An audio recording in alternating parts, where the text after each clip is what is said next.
Hey y'all, it's Anime Kim, and today I'm going to be reviewing the 6th episode of Matching Girl Spec Ops Asuka, and I love how this episode was actually a step up from last week, because what I really enjoy about this episode was, for one, there wasn't a bullshit plot holes at the very least like last week, and two, I like how we get to have some more character development for Asuka, because at the very least, Sayako brought up a good point of what's your dream, and then when she says she doesn't know, but when she gets convinced by this woman to pretty much just pursue happiness, and when Asuka's like, just as long as I have something to protect and support, she'll be happy with that, was a sweet scene, because for one, it gives Asuka goals, it makes her fleshed out, and we see her smiling more when she's hanging out with Sayako, Nozo, and Kurumi. So slowly Asuka is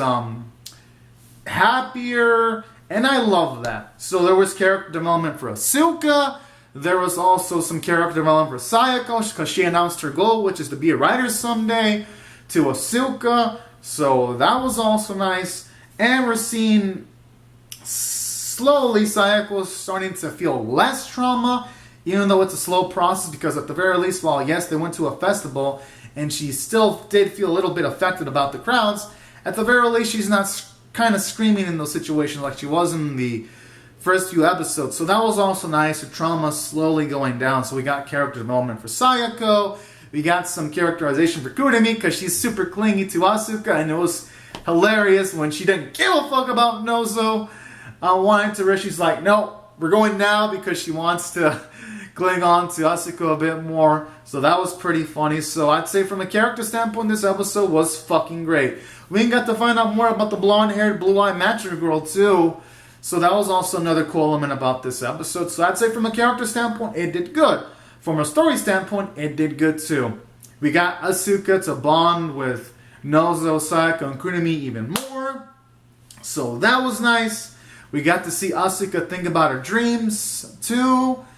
And I love that angle about this episode. That's why I thought it did well from the story standpoint. It made the characters more endearing, while at the same time, you see the other matcher girl investigate this situation and trying to investigate Abigail. So while you have our main cast resting, you have the other side characters advancing the plot too simultaneously. So I also like that too about this episode.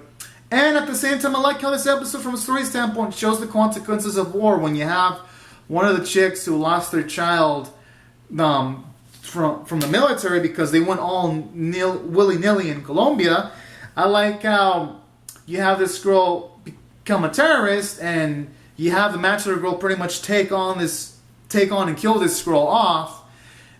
And I thought that scene was pretty interesting, showing off that the remnants of war are still strong. So I like that too. It feels like the impact in this world feels kind of realistic. So that was nice from a story standpoint. That's why I did well from the story and character standpoints. Now the animation, of course, is somewhat a weakness, because aside from the fight scene, which looked good in some instances, and others it looked kind of like shit. Like when the gunshots were being shot at the characters and the characters were jumping, it felt like it was like a still shot going down because their hair and clothes weren't moving. So it kind of felt like, again, there were shortcuts in the animation. The animation, while it wasn't as bad as last week, it wasn't anything to hit home about. But I'll give them credit. At least they don't reuse the fucking preview theme in the action sequences. Oh god. If they were to use that, I'd be like, I love the track, but I don't want to hear it every single episode. So for once, they practiced restraint, the director of this episode. So that was nice. But yeah, the animation, I'd say it was average. I'll give it that much. Art was good. I liked it. And that's why I'm going to rate this episode. And the sound was good. I liked the voice performances from all the actors and actresses. And that's why I'm going to rate this episode a 7 out of 10. I thought it was good. A great way of rebounding after last week's episode. And I cannot wait to see more, because next week looks hype as fuck! Alright, so anyways, guys and gals, these are my thoughts on the episode.